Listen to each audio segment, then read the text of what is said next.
আজকে আমরা দেখব ক্রিন্তন বা দৃঢ়তা গুণাঙ্ক। আচ্ছা,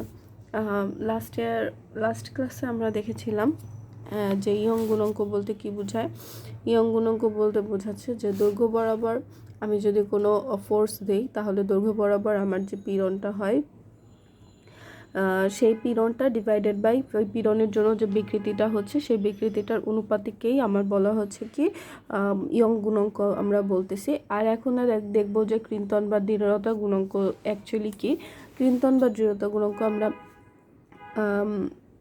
ক্রিন্তন যে বিকিরণটা সেটা দেখেছিলাম, যে দেখা যাচ্ছে যে মোচর বিকৃতি আমরা দেখেছি। মোচর বিকৃতি বলতে বোঝাচ্ছে যে জাস্ট একটা অ্যাঙ্গেল তৈরি করা, মোচরের মাধ্যমে একটা নির্দিষ্ট অ্যাঙ্গেল তৈরি করা, সেটাকেই বলা হচ্ছে কি মোচর বিকৃতি। তাহলে এই ক্রিন্তন বা দৃঢ়তা গুণাঙ্কের জন্য ফার্স্টে আমাদের লাগবে হচ্ছে বিকৃতি। সেই বিকৃতিটাকে আমরা বলতেছি কি মোচর বিকৃতি।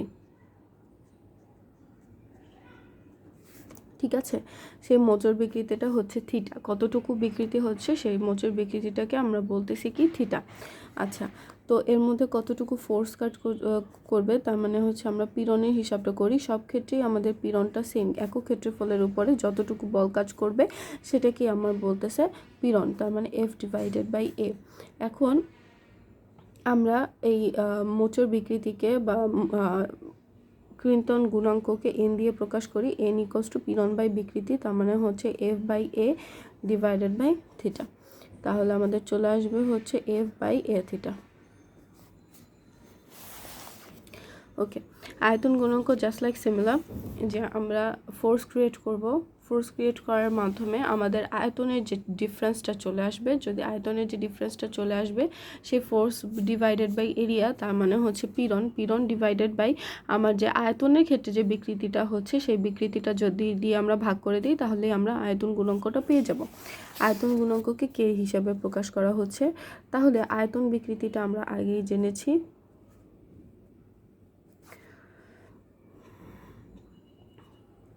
আয়তন বিকৃতি হচ্ছে যতটুকু চেঞ্জ হচ্ছে ডিভাইডেড বাই আগে কতটুকু আয়তন ছিল সেটা, যতটুকু বিকৃতি হচ্ছে ডিভাইডেড বাই আগে যতটুকু আয়তন ছিল সেটা, এটাকেই বলা হচ্ছে কি আয়তন বিকৃতি। ওকে, আর পীড়ন তো আমরা নর্মালি জানি। তাহলে এই আয়তন গুণাঙ্ককে কে হিসাবে প্রকাশ করছে, K equals to F divided by A, আর এখানে হচ্ছে small v divided by capital V। Okay, তার মানে হচ্ছে F into capital V divided by A into small v। Okay, আচ্ছা, এখন সমমন্যতা বলতে এক্স্যাক্টলি কি বোঝাচ্ছে। এটা বোঝাচ্ছে যে কোনো বস্তুর চারিদিক থেকে সমান পরিমাণ চাপ প্রয়োগ করলে বস্তুর আয়তন কমে যায়। বস্তুর এই ধর্মকে বলা হচ্ছে এটা সংনম্যতা। যে আমার একটা বস্তু যেমন একটা বেলুনের চারদিক থেকে যদি আমি ওকে প্রেশার ক্রিয়েট করি, দেখা যাচ্ছে যে ওর আয়তনটা চেঞ্জ হয়ে যাচ্ছে, সেই চেঞ্জিংটাকেই বলা হচ্ছে কি সংনম্যতা। আচ্ছা, ঠিক আছে, এখন সংনম্যতাকে আমাদের এখানে কিভাবে বলতেছে, সংনম্যতাকে সি দিয়ে প্রকাশ করতেছে, C equals to 1 divided by K. তার মানে হচ্ছে আয়তন বিকৃতির বিপরীত রাশিকেই বলা হচ্ছে কি সংনম্যতা। আমার আয়তন বিকৃতি বা যে গুণাঙ্ক হচ্ছে যে আমার প্রকাশ করে এক্স্যাক্টলি যে আমার যতটুকু ফোর্সটাকে ইউটিলাইজ করা যায় সেই জিনিসটাকে প্রকাশ করতেছে, বা সংনম্যতা তার বিপরীত জিনিসকে প্রকাশ করছে, যার কারণে একজন আরেকজনের বিপরীত হিসেবে আমরা লিখতে পারি। ওকে, তাহলে সংনম্যতা ইকুয়ালস টু কত 1 বাই কে। তাহলে আমি এখান থেকে লিখতে পারি A small v divided by F into capital V। এইটা অনুসারে এভাবে আমরা সি অনুপাতটা লিখতে পারি। আচ্ছা, এখানে দেওয়া আছে এক এক বস্তুর জন্য আমার কিন্তু ইয়ং গুণাঙ্ক, তারপরে হচ্ছে ক্রিন্তন গুণাঙ্ক আর আয়তন গুণাঙ্কের মানগুলো ডিফারেন্ট হয়ে থাকে। এক একটা বস্তুর জন্য এক এক রকম হয়ে থাকে, সেই মানগুলো এখানে দিয়ে দেওয়া আছে। কিছুর মান যেমন ইস্পাতের মান, তামার মান, লোহার মান, এই যে মানগুলো এগুলো মুখস্থ করে ফেলা ভালো, কারণ অনেক সময় দেখা যায় নাও তো দিতে পারে, বা আদারওয়াইজ তোমাকে এভাবে বলতে পারে যে কার ইয়ং গুণাঙ্কের মান বেশি, ইস্পাতের, তামার না লোহার, এরকম। তো দেখা যাচ্ছে মানগুলো যদি মনে থাকে সেক্ষেত্রে দেখা যায় এই অবজেক্টিভগুলোর কিন্তু অ্যান্সারটা খুব ভালো মতোই করা যায়। ওকে,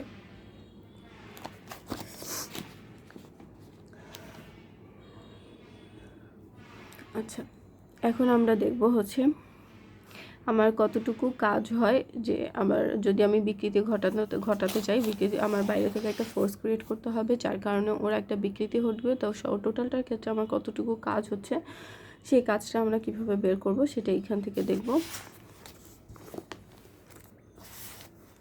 তো ডাব্লিউ ইকুয়ালস টু আমরা জানি হচ্ছে এফ ইন্টু ডিএল, মানে আমার এফ বল প্রয়োগ করার জন্য যদি আমার ডিএল পরিমাণ দৈর্ঘ্য বিকৃতি হয়ে থাকে, সেক্ষেত্রে আমার এফ ইন্টু ডিএল, তাহলে এটা 0 থেকে এল পর্যন্ত যদি বিকৃতি হয় তাহলে আমার টোটালটা আমরা ইন্টিগ্রেশন করব, আমাদের অ্যান্সারটা বের হয়ে আসবে।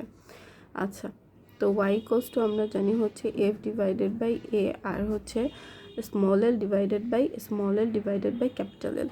তো এখান থেকে আমি এফ এর মানটা কি নির্ণয় করতে পারি? এফ এর মানটা নির্ণয় করতে পারি হচ্ছে Y small L divided by capital L into A, এটা হচ্ছে আমাদের এফ এর মান। আচ্ছা, এখন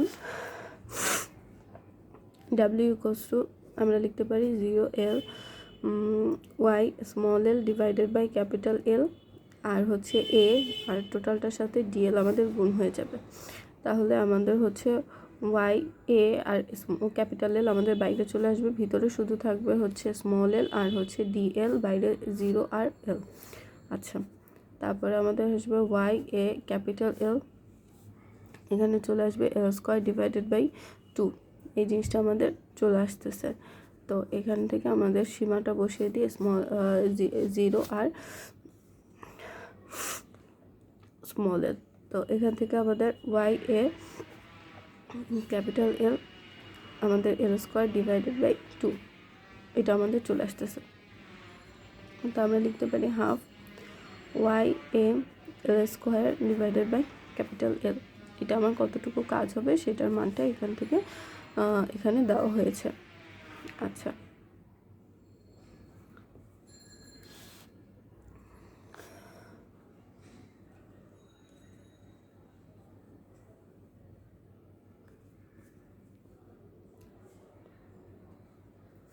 এটাকে একটু সাজিয়ে লিখলে, যেমন আমি যদি ওয়াই এ এল আর হচ্ছে স্মল এল দিয়ে দিই, এখানে যেমন আমাদের এফ এর মানটা যেটা বের হয়ে আসছিল, ঠিক আছে, সেরকমভাবে লিখলাম, আর সাইডে আমার স্মল এলটা আলাদা, আরেকটা স্মল এল আলাদা রেখে দিলাম।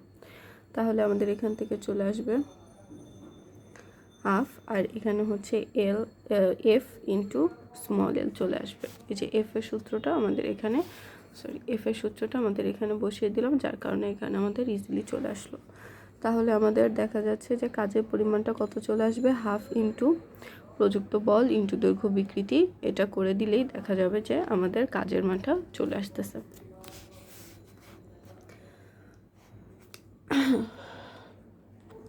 আচ্ছা, এখন আমাদের যদি বলে একক আয়তনে আমাদের কতটুকু কাজ হয়েছে, সেটা আমরা কিভাবে নির্ণয় করব? একক আয়তনে কাজ হয়েছে, যেমন এখান থেকে আমাদের দেওয়া হচ্ছে half Y A small square into capital L, এটা টোটালটার সাথে ভাগ হিসেবে আমাদের চলে আসবে আয়তনটা। আয়তন হচ্ছে প্রিলিমিনারি যে আয়তনটা থাকতো, যেমন এটার আয়তন যদি থাকে, বস্তুচ্ছেদের ক্ষেত্রফল যদি থাকে এ, আর আগের লেন্থ যদি থাকে এল, তাহলে আয়তন হবে এ ইন্টু এল। তো এ এল দিয়ে আমরা ভাগ করে দিলাম, তাহলে সেখান থেকে আমাদের কি চলে আসবে,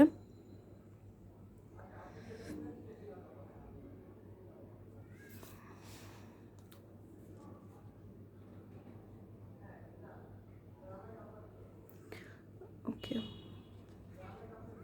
আচ্ছা, এরপরে আমরা এই জিনিসটাকে এভাবে করে প্রকাশ করেছি, তো ওভাবে করে লিখি, কত আসবে এফ ইন্টু এল চলে আসবে, আর নিচে আসবে এ ইন্টু ক্যাপিটাল এল।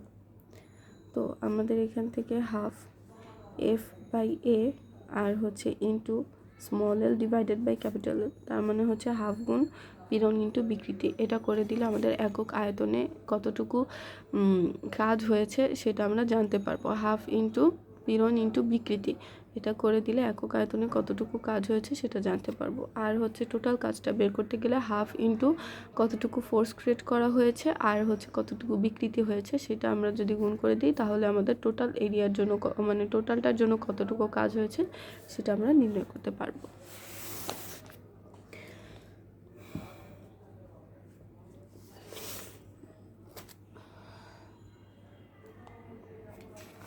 আচ্ছা, এটা করলাম হচ্ছে দৈর্ঘ্য বিকৃতির জন্য। এখন আয়তন বিকৃতির জন্য করি।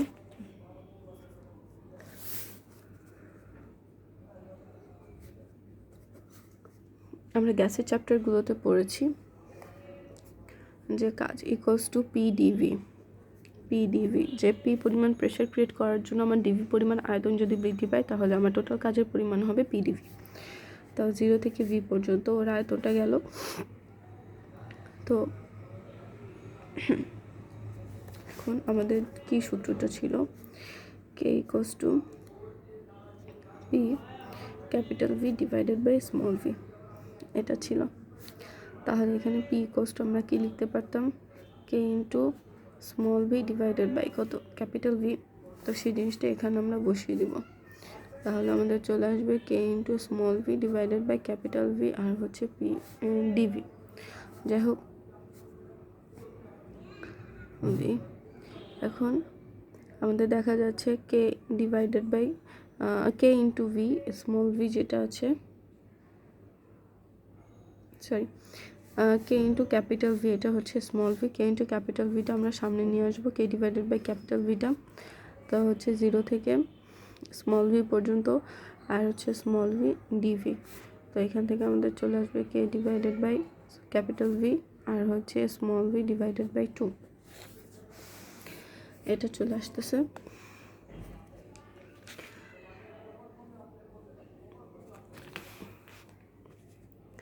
তাহলে এখান থেকে চলে আসবে half into K divided by V into small V square. Okay, এখন একক আয়তনে কতটুকু কাজ হবে সেটা দেখি। একক আয়তনের কাজ হচ্ছে W divided by capital V.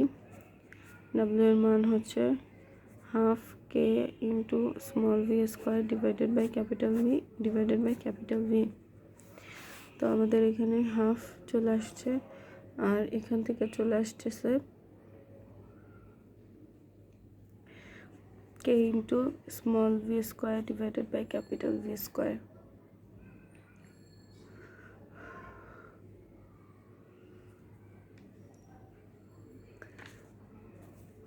ওকে, এখন আমরা লিখবো হচ্ছে half into K small V divided by capital V লিখে দিব, আর একটা স্মল ভি আর ক্যাপিটাল ভি আমরা সাইডে রেখে দিব। পি এর মানটা ছিল half into capital small V by capital V, আর এখানেও half into small V by capital V আছে, যার কারণে হাফ ইন্টু পি ইন্টু আমরা হচ্ছে লিখতে পারি small V divided by capital V. তার মানে আমরা এখান থেকে লিখতে পারি হচ্ছে হাফ ইন্টু আয়তন পীড়ন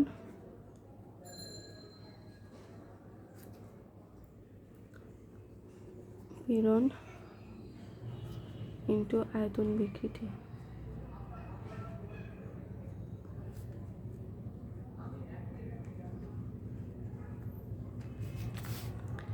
ওকে, হাফ ইন্টু আয়তন পীড়ন ইন্টু আয়তন বিকৃতি। তার মানে আমার একক আয়তনে কতটুকু কাজ হচ্ছে সেটা জানতে গেলে হাফ ইন্টু আয়তন পীড়ন ইন্টু আয়তন বিকৃতি যদি আমি করে দিই তাহলে আমাদের অ্যান্সারটা চলে আসবে।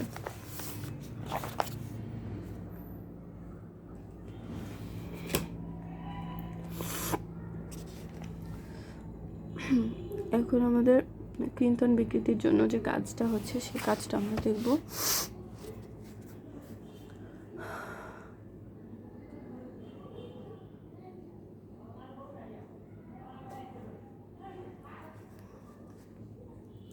আমাদের এন ইকুয়ালস টু আমরা জানি হচ্ছে এফ ডিভাইডেড বাই এ, আর নিচে হচ্ছে থিটা। তো থিটাকে যদি আমরা ভাঙাই, যেমন দেখা যাচ্ছে যে মোচড়ের মাধ্যমে আমি এরকম একটা কোণ তৈরি করলাম, এটা হচ্ছে থিটা একটা কোণ তৈরি হয়েছে। তো তো এখানে বিকৃতি হচ্ছে এল পরিমাণে, আর এই দৈর্ঘ্যটা ছিল কত, ক্যাপিটাল এল পরিমাণে। আমাদের এই দৈর্ঘ্যটা যদি থাকে তাহলে আমি এখান থেকে লিখতে পারতাম হচ্ছে tan theta equals to small L divided by capital L. তো এখানে থিটার মানটা এতই ছোট থাকে যার কারণে আমি এখানে কি লিখব, এতই ছোট থাকে যে যার কারণে tan থিটাকে আমরা থিটা লিখতে পারি, theta equals to small L divided by capital L. তাহলে আমি এখান থেকে লিখি যে এফ ডিভাইডেড বাই এ আর হচ্ছে small L divided by capital L.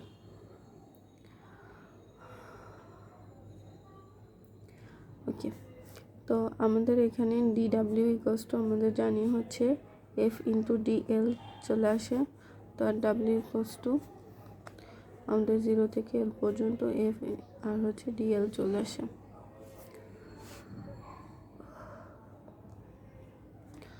তো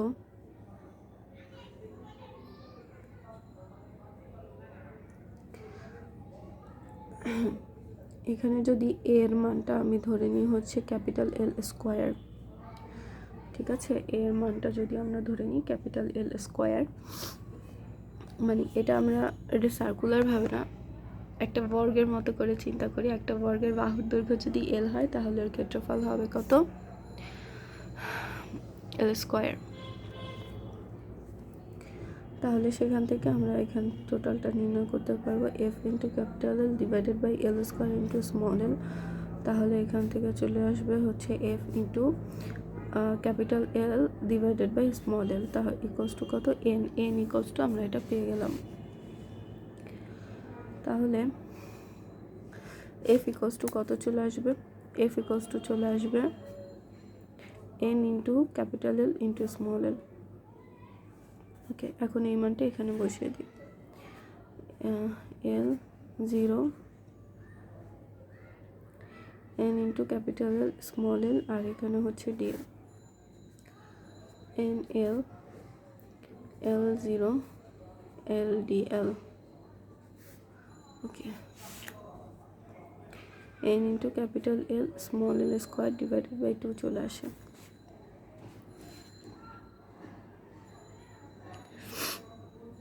ওকে, তাহলে আমরা হচ্ছে half into N into capital L divided by small L into small L divided by 2 লিখি। তো এটার মানে হচ্ছে এফ,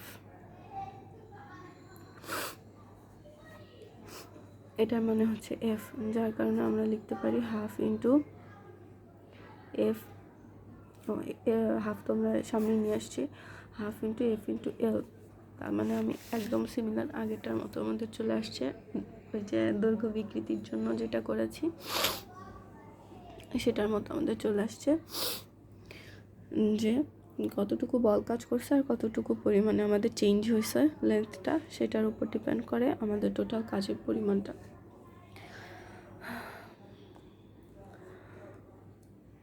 সিমিলার ওয়েতে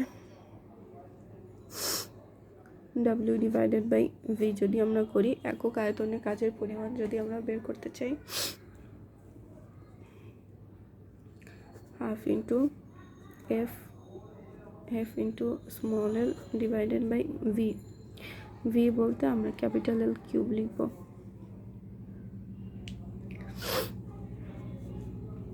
তো half into F divided by L square, L divided by capital L যদি বসাই তাহলে হচ্ছে হাফ ইন্টু, এটার মানে হচ্ছে পীড়ন, কারণ এল স্কোয়ার মান হচ্ছে ক্ষেত্রফল, এল স্কোয়ার মানে তাহলে F by A equals to হচ্ছে পীড়ন ইন্টু আমাদের কত, L by small L by capital L মানে হচ্ছে বিকৃতি।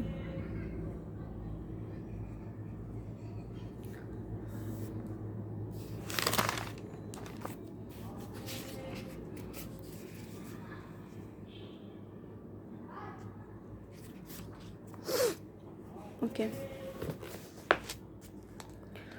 এখন আমরা দেখি হচ্ছে বল ধ্রুবক, যে আমি যদি এফ বল প্রয়োগ করার মাধ্যমে এর প্রসারণ যদি এক্স পরিমাণ ঘটাই তাহলে হুকের সূত্র অনুসারে এফ সমানুপাতিক এক্স হয়ে যাচ্ছে, আর হচ্ছে এফ ইকুয়ালস টু একটা ধ্রুব পদ কে নিয়ে আসছি, কে ইন্টু এক্স চলে আসলো।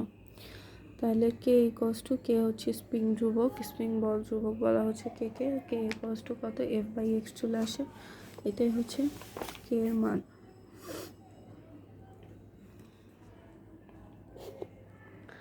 ওকে,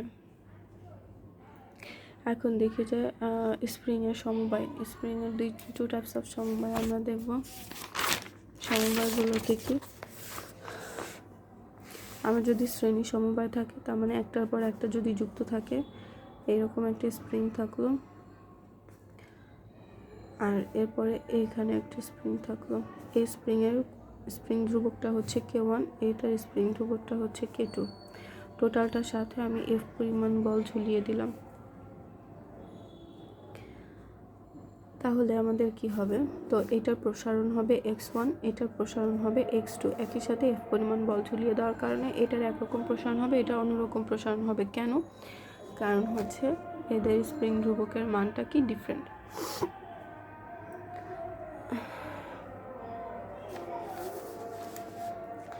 তো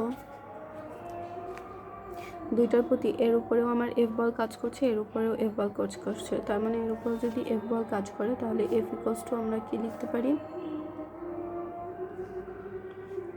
F ইকুয়ালস টু আমরা লিখতে পারি হচ্ছে K1 x1, আর এটার জন্য লিখতে পারি হচ্ছে F equals to K2 x2। দুইটার উপরেই F বল কাজ করছে, তাই আমি এই জিনিসটা লিখলাম। এখন x1 ইকুয়ালস টু আমরা লিখতে পারি F/K1, R x2 equals to আমরা লিখতে পারি হচ্ছে F ডিভাইডেড বাই K1/F, আর এখানেও আসবে কত? K2 divided by F। তাহলে x ইকুয়ালস টু আমার কত চলে আসলো? x1 plus x2 equals to K1 F plus K2।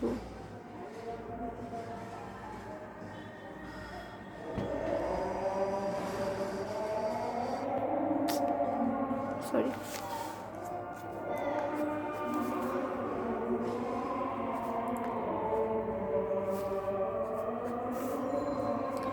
যাই হোক, এখানে x1 মানে আসবে হচ্ছে F ডিভাইডেড বাই K1, আর এখানে x2 মানে আসবে হচ্ছে K2 F divided by K2।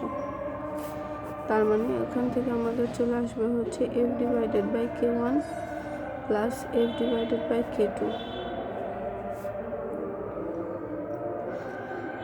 আচ্ছা, তাহলে টোটাল যে বিকৃতিটা, তাহলে দুইটার ক্ষেত্রে আমি লিখতে পারি যে দুইটা সমবায় যে বল ধ্রুবকটা, সেই বল ধ্রুবকের মান হচ্ছে K। তাহলে টোটালটার জন্য আমি এখান থেকে লিখতে পারি F equals to K into total যে বিকৃতিটা হয়েছে সেটা x পরিমাণ বিকৃত হয়েছে, যার কারণে x ইকুয়ালস টু আমরা লিখতে পারি F বাই K। তো যাই হোক, এখান থেকে আমরা F ডিভাইডেড বাই K লিখবো, F ডিভাইডেড বাই K লিখবো, আর এখানেও আমরা F ডিভাইডেড বাই K লিখবো, আর এখানেও আমাদের F/K1 plus F divided by K2 চলে আসবে। তো 1/K ইকুয়ালস টু আমাদের চলে আসবে হচ্ছে K1 K2 K1 plus K2। তাহলে K ইকুয়ালস টু আমাদের কত চলে আসতেছে? K1 K2 divided by K1 plus K2। তাহলে আমার যদি শ্রেণী সমবায় যুক্ত থাকে, তাহলে তাদের টোটাল মানে তুল্য যে বল ধ্রুবকটা থাকে, তুল্য বল ধ্রুবকের মান কত চলে আসবে? 1/K equals to summation of যতগুলো এরকম শ্রেণী সমবায় যুক্ত করা থাকবে সবাইকে আমি কি করে দিব? এরকমভাবে যোগ করে দিব। আই এর মান কত? আই এর মান হচ্ছে 1 থেকে I ইকুয়ালস টু I পর্যন্ত।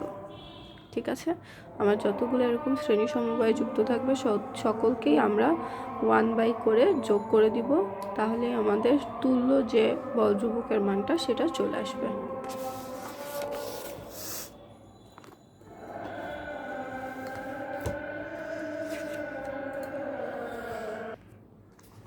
আচ্ছা, এখন দেখি আমরা যদি সমান্তরাল সমবায়ে দুইটা যুক্ত করা থাকে, তাহলে আমাদের কি পরিমাণ কাজ হবে সেটা দেখব।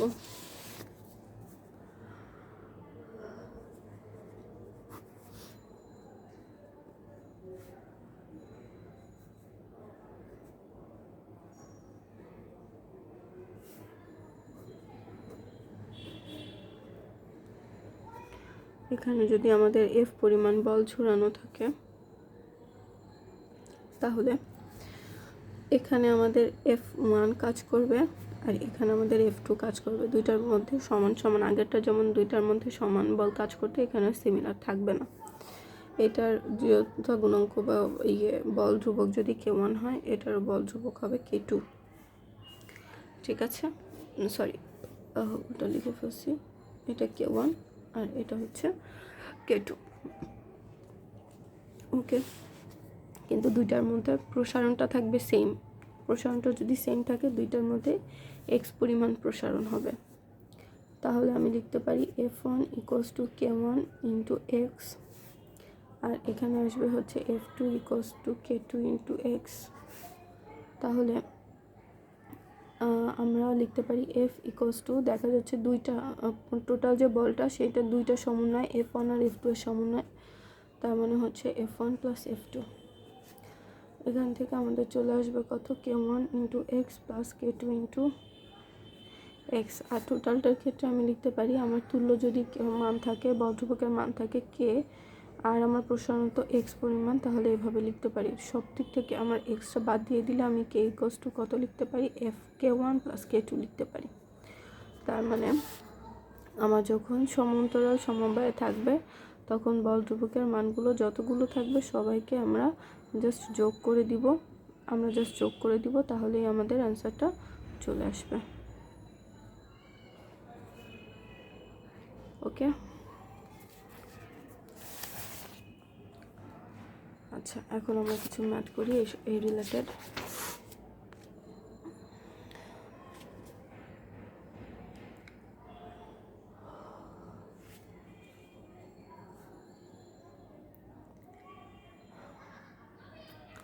বড় ম্যাথটাই করি। একটি বহুতল দালান যে উপকরণ দিয়ে তৈরি, তার স্থিতিস্থাপকতার সীমা দিয়ে দেওয়া আছে এবং ঘনত্ব দিয়ে দেওয়া আছে। প্রতি তালার উচ্চতা দিয়ে দেওয়া আছে। ওই দালানের সর্বোচ্চ উচ্চতা কত হতে পারে এবং দালানটি কত তলা পর্যন্ত করা সম্ভব সেটা জানতে চাইছে। তো সর্বোচ্চ উচ্চতা জানলে আমাদের কত তালা পর্যন্ত করা সম্ভব সেটা আমরা ইজিলি নির্ণয় করতে পারবো। তো ফার্স্ট অফ অল আমাদের এখানে পীড়ন বিকৃতি লাগবেই এখানে। তো আমাদের এখানে বলের মানটা বলে দেওয়া নেই, তো বলটা আমরা নির্ণয় করব। বল হচ্ছে আমাদের ওজন, কারণ বিল্ডিংয়ের উপর তার অন্য কোনো বল কাজ করবে না, যে বিল্ডিংকে আমরা টানতেছি বা কিছু করতেছি, বিল্ডিংয়ের উপর ওর ওজনটা কাজ করবে। তাহলে আমার দালানের ওজনটা আমরা লিখব।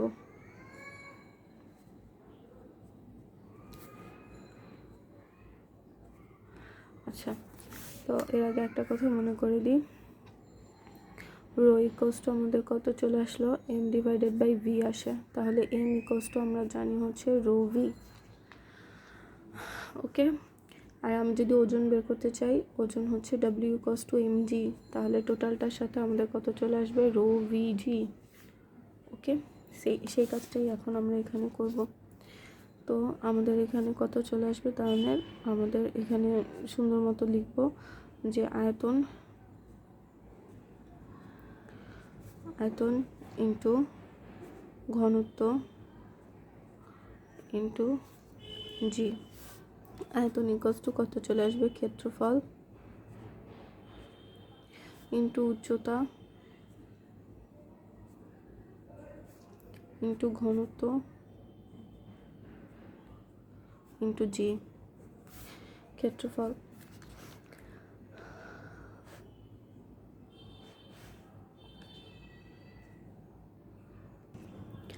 আচ্ছা, আমরা এখানে ক্ষেত্রফলের মানের জানি না, উচ্চতার মানও জানি না, যার কারণে আমি হচ্ছে F × H × ঘনত্বের মানটা আমাদের দিয়ে দেওয়া আছে 0.65 × 10⁻³ ইন্টু আমাদের জি এর মানও দিয়ে দেওয়া আছে 10। আচ্ছা, এখন আমরা নির্ণয় করব পীড়ন = ওজন বাই ক্ষেত্রফল। এখানে বলটাই ওজন, আবার বলতেছি, তো ওজন বাই ক্ষেত্রফল, তাহলে হচ্ছে A × H × 0.65 into 10 to the power 3 into 10 divided by A আর এ চলে যাবে, তাহলে 8 into 0.65 into 10 to the power 4 চলে আসতেছে। 10 to the power 3 into 10 equals to 10 to the power 4 লিখতে পারি। আচ্ছা,